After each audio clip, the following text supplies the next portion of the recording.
कर जनामावा सुनले हो खबर जादो जी के नामावा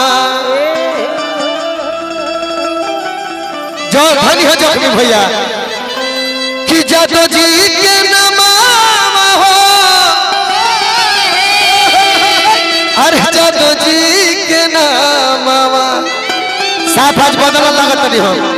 अब कि जेलवे में भइल जे कर जनामावा सुनले हो खबर जादो जी के नामावा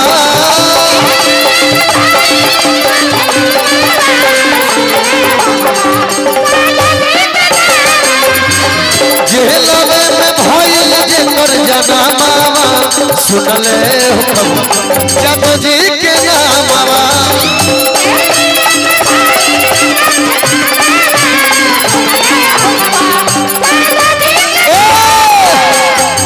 रुको अब पापी कौन से रहे जे कर मामावा असही का के करे को हम डाल दे आई वायरल करा देल बल्लो जख्मी भैया के लिखल गीत था कि पापी कौन से रहे जे कर मामावा सुनले हो खबर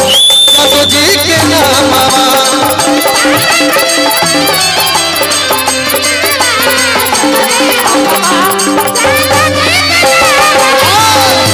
जेलवे में भइल जे कर जनामावा सुनले हो खबर जादो जी के नामावा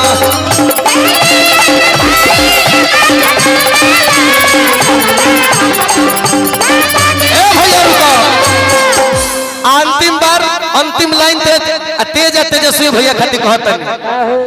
कि सरकार चाहता हो सरकार चाहता हो सरकार चाहता के कर कि अब की लालू के लाल के बिहार चाहता अब की लालू के लाल के बिहार चाहता हिला के सरकार चाहता हो सरकार चाहता हो सरकार चाहता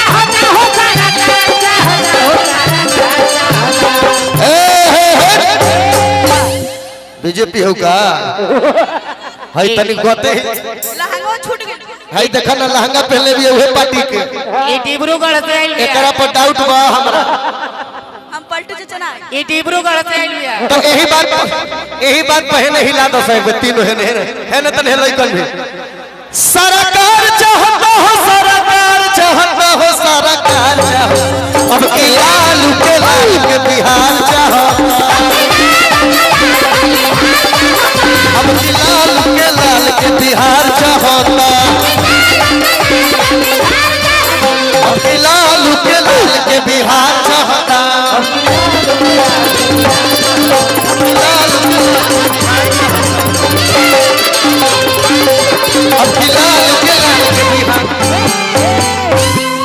बना राजा फिर एक राउंड हुई तब तक सब